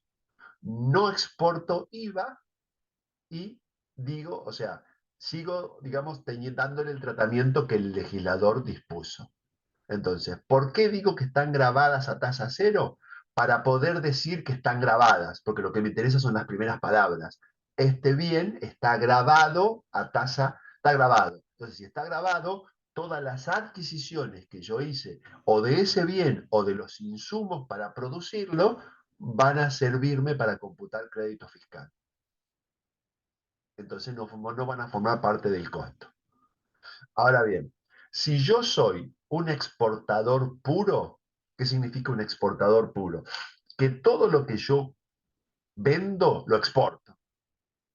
Entonces, si todo lo que yo vendo lo exporto, todo el crédito fiscal que yo consiga, no voy a tener dónde aplicarlo, porque todo lo que vendo está exento.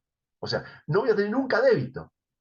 Entonces, ¿para qué quiero crédito si nunca lo que voy a conseguir es todos los meses subir el crédito fiscal, subir el crédito fiscal, subir el crédito fiscal, porque no lo consigo aplicar en nada?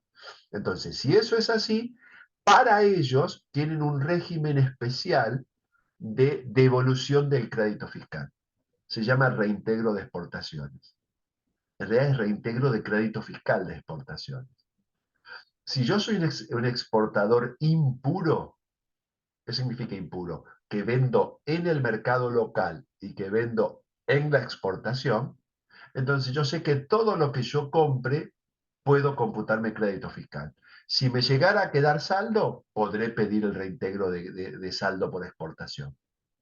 Entonces, si bien las exportaciones, si ustedes me dicen, las exportaciones están exentas, y yo le voy a decir, sí, están exentas. Pero recuerden que siempre tienen que aclarar que a los efectos prácticos sería lo mismo, sería correcto decir que están grabadas a tasa cero. Ajá. ¿Y esto? ¿De dónde lo saca? Porque ustedes saben que yo tengo que tener siempre sustento normativo. ¿Y tengo sustento normativo para esto? Por supuesto que lo tengo. Y está en el artículo 43 de la ley. 43 de la ley. Exportadores, régimen especial. Y me dice, no lo voy a leer todo, porque es largo, me dice, los exportadores podrán computar contra el impuesto que en definitiva adeudaren por sus operaciones grabadas, el impuesto que por bienes, servicios y locaciones que destinaren efectivamente a las exportaciones o a cualquier etapa en la consecución de las mismas, les hubiere sido facturado, en la medida en que el mismo esté vinculado a la exportación y no hubiera sido ya utilizado por el responsable, así como su pertinente actualización calculada mediante la aplicación del índice, bueno, bla, bla, bla, bla, bla, bla, bla. Entonces, ¿qué es lo que me dice este primer párrafo del 43? Me dice exactamente lo que yo les dije antes, de que me puedo tomar crédito fiscal. Entonces, ¿cómo puede ser de que esté exento y yo me pueda tomar crédito fiscal? ¿Cómo compatibilizo eso? Diciendo que están grabadas a tasa cero, para poderme tomar el crédito fiscal, que es lo que me dice el artículo 43. Bien, ¿alguna pregunta con esto?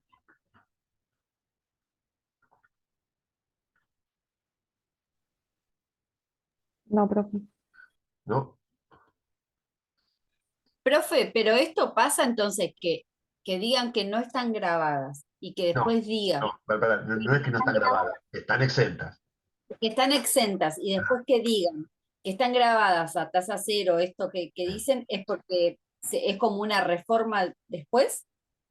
No es después, porque vos tenés un hecho imponible instantáneo. Ah, ok. Vos tenés un hecho imponible instantáneo. Entonces, ¿qué tratamiento le vas a dar a las exportaciones? Y vos podés decir, hipotéticamente, si bien el artículo 8, inciso D, me dice que están exentas, el artículo 43 dispone que el crédito fiscal es computable. Por lo tanto, se las considera grabadas a tasa cero.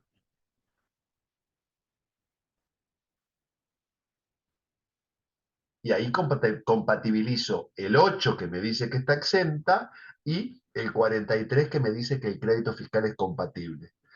¿Cuándo les va a redondear mejor el tema?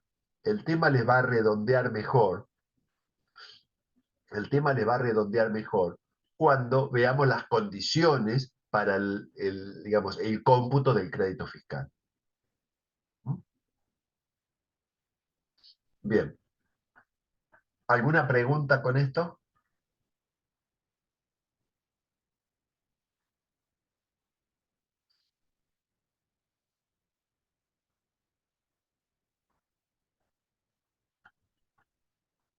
¿No?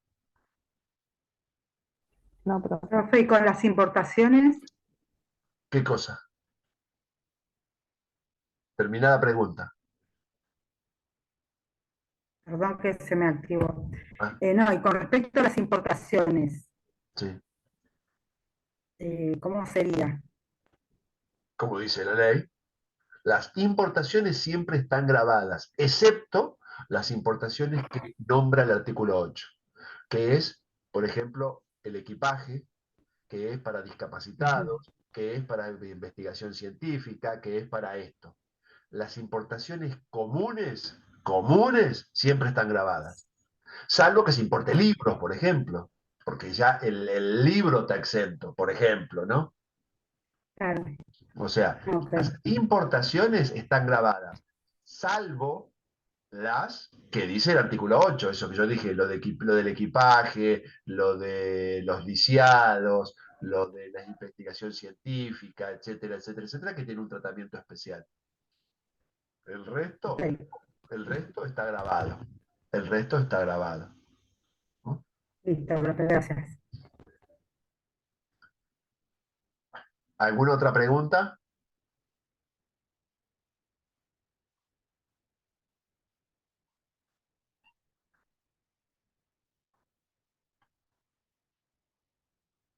Bien. Y vamos a terminar el tema de hoy viendo algo, vamos a ver hasta dónde llegamos, vamos a ver un poquito más, del artículo 10, que es de lo que es base imponible. Que no deberían tener problema ustedes para determinar cuál es la base imponible. O sea, ¿por qué quiero hoy terminar de ver el 10, lo de la base imponible? Porque lo que quiero hacer es dejar listo para la próxima empezar a ver débito y crédito fiscal. ¿Qué me dice el artículo 10, que es base imponible? Y es sencillo lo de la base imponible. Es la manifestación de capacidad contributiva, es la manifestación de capacidad contributiva, que a la cual luego le voy a aplicar la alícuota para determinar el impuesto. O sea, ¿qué es la base imponible? Y nosotros no le llamamos base imponible en la realidad, en la jerga diaria. ¿Cómo le llamamos a la base imponible en forma común? ¿Qué nombre le van a poner a la base imponible? Neto grabado. Claro, neto grabado, exactamente. Eso es lo que es. ¿No? Dice, base imponible, artículo 10, ¿no? Me dice, el precio neto de la venta, de la locación y de la prestación de servicios será el que resulte de la factura o documento equivalente extendido por los obligados al ingreso del impuesto. Neto de descuentos similares efectuados de acuerdo con la costumbre de plaza. En caso de efectuarse descuentos posteriores, estos serán considerados según lo dispuesto en el artículo 12. Cuando no exista factura o documento equivalente, o ellos no expresen el valor corrientes plaza, se presumirá que este es el valor computable, salvo prueba en contrario. Entonces, ¿qué me dice acá? De que yo les digo lo siguiente, vamos a verlo de esta manera. Si yo vendo un producto y en el mismo documento que vendo hago un descuento, realmente lo que estoy haciendo es considerando un menor débito fiscal. Porque yo cuando vendo estoy debiendo impuestos, por eso tengo el débito fiscal. Pero si en el mismo documento hago un descuento, tengo menor débito. Ahora, si eso lo voy a hacer posteriormente, o sea, después que emití la factura, entonces lo que tengo que emitir ahí se llama nota de crédito y lo que voy a tener no es un menor débito, sino un mayor crédito. Matemáticamente es lo mismo. Estoy diciendo que estoy trabajando, digamos, vamos a decirlo de esta manera. Supongamos que yo digo que la columna 1 es de los débitos y la columna 2 es de los créditos, ¿no? Entonces, yo lo que hago es, si lo pongo en el mismo documento, el débito mira columna 1. Si el descuento lo hago en el mismo documento, tengo menos débito. Pondré en columna 1 un valor negativo. Ahora, si lo hago posteriormente, no lo voy a poner, no voy a tener un menor débito, sino que voy a tener un mayor crédito fiscal. Lo pasé de columna y nada más.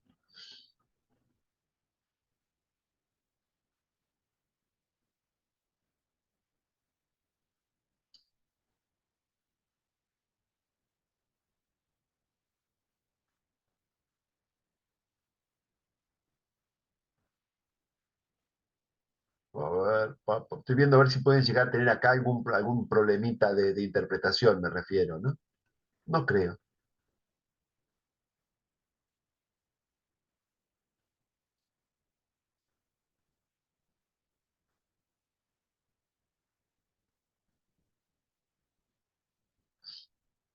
Ustedes recuerden, ahora que lo vamos a ver nosotros, no lo vamos a ver hoy porque no llegamos, ¿no? Que el débito fiscal siempre va a surgir del neto por la alícuota. Siempre, siempre.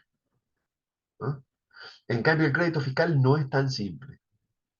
El débito, sencillísimo. ¿Qué es el débito? Es neto por alícuota, siempre. En cambio, el crédito no. Puede estar en la factura y sin embargo no ser computable como crédito fiscal. ¿Mm?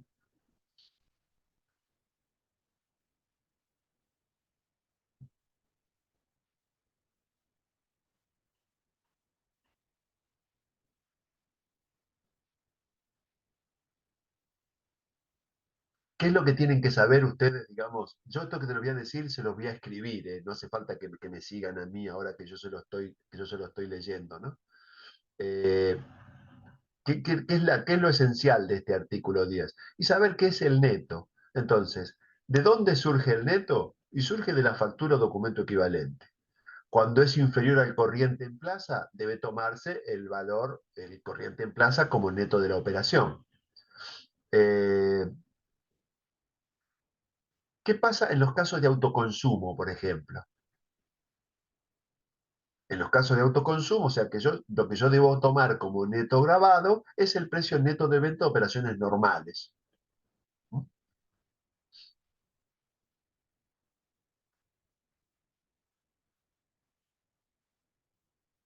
No van a tener mayor problema. Bueno, vamos a verlo, vamos a dejar acá. Ustedes terminen de leer el artículo 10 y la próxima me consultan llegado el caso. Ya les digo, muy probablemente el próximo lunes, porque hasta ahora Rubén me había dicho, no se pudo comunicar él, esperaba que se comunique, pero bueno. Entonces, ¿qué hemos visto hoy? Hemos visto el artículo 6 con la condición general de existencia y disponibilidad. Hemos visto el artículo 6 con la condición general de existencia y disponibilidad. Hemos visto el artículo 7 de exenciones, con todas las implicancias, con otros artículos que también. Hemos visto el 8 de exenciones, hemos visto el 43 de tratamiento de exportaciones y hemos visto, de alguna manera, hemos enunciado el artículo 10 de base imponible, con los puntos esenciales. Yo en el material que les voy a subir, les voy a subir todo esto y además les voy a agregar débito y crédito fiscal, que es lo que vamos a ver en la clase que viene. Débito y crédito, que son evidente lo que me van a determinar digamos, el IVA del mes, el IVA del mes, entre otras cosas. Entonces, yo les voy a subir material. Si llegara a haber paro, bueno, ustedes saben que no lo puedo disponer yo, en general, no lo puedo disponer, pero bueno, nos tendremos que reunir acá, otra vez por Zoom, ya, si así fuera el caso. Si no, bueno, nos veríamos en la facultad. Nos veríamos en la facultad. Eh, me llama la atención, hasta ahora al menos, no haber recibido consultas ni por mail, ni en el foro, nada, nada, nada, nada, nada. Yo solamente les digo de que si necesitan, pueden comunicarse con nosotros, pueden plantear temas. Yo imagino que nosotros, los profesores, no somos los únicos que podemos plantear temas en el foro. Creo que cualquiera de ustedes también debería poder hacerlo. No lo sé, como el foro es muy nuevo, como el campus es muy nuevo, no tengo todavía el conocimiento, pero estimo por manejo de otros foros que cualquiera puede poner temas en el foro.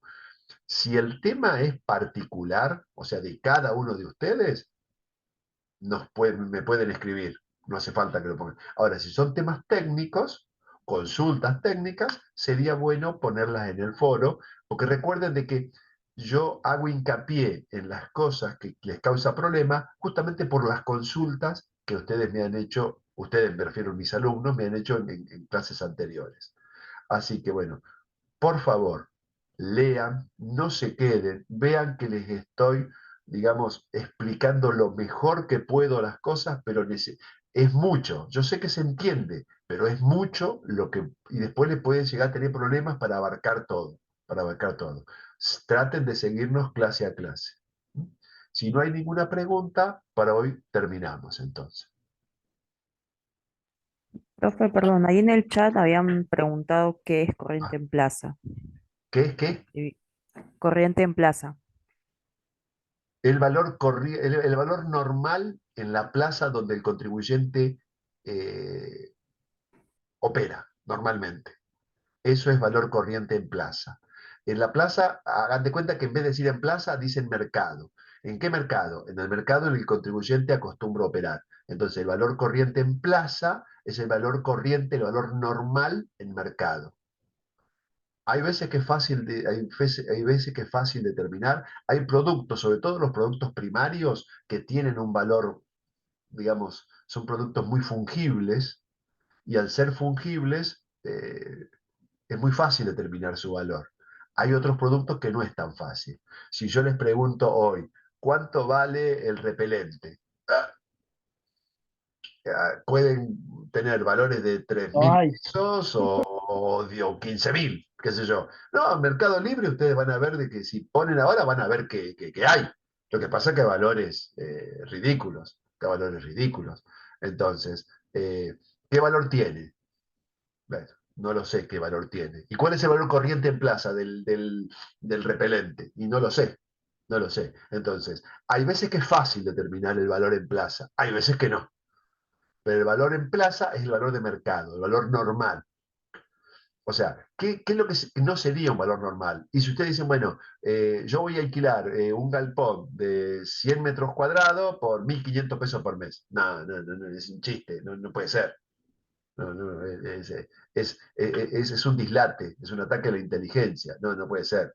Ahora, eh, si digamos, ¿cuánto puede valer? Y bueno, se establece un valor normal para el mercado. El valor corriente en plaza es el valor normal en el mercado, en el que el contribuyente acostumbra a operar. Porque evidentemente, si yo estoy hablando de que el contribuyente opera, vamos a suponer, por ejemplo, en Santa Cruz, en Tierra del Fuego, y a lo mejor el valor de esos productos no es lo mismo que pueden encontrar acá en Buenos Aires, o que pueden encontrar, que yo, en San Salvador de Jujuy. Digo así, valores muy, muy distantes uno de otro. El valor corriente, el que normalmente el contribuyente acostumbra a operar. Eso sería el valor en plaza. No siempre es tan fácil de determinar. Espero, bueno, que esto le ayude a la persona que preguntaba eso. ¿Alguna otra pregunta?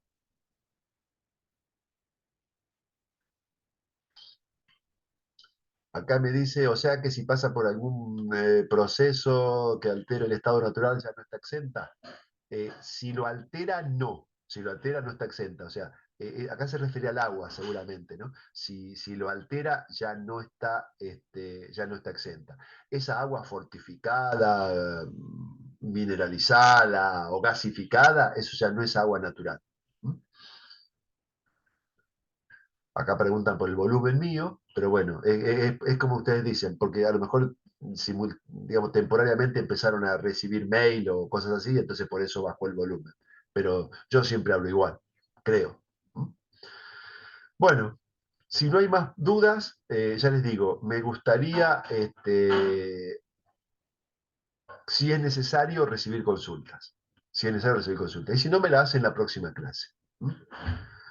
Chicos, por hoy terminamos, que les vaya bien, aprovechen a comer algo, no nos mojamos, no tuvimos frío, y yo voy a grabar esto mismo, hay que esperar un poquito y después les voy a subir el link probablemente mañana para que lo puedan tener disponible ¿cómo es? En el campus. Que tengan una muy buena noche. Chaucito. Muchas gracias, gracias, profe. chicos. profe, gracias. Gracias. Buenas noches. Luego.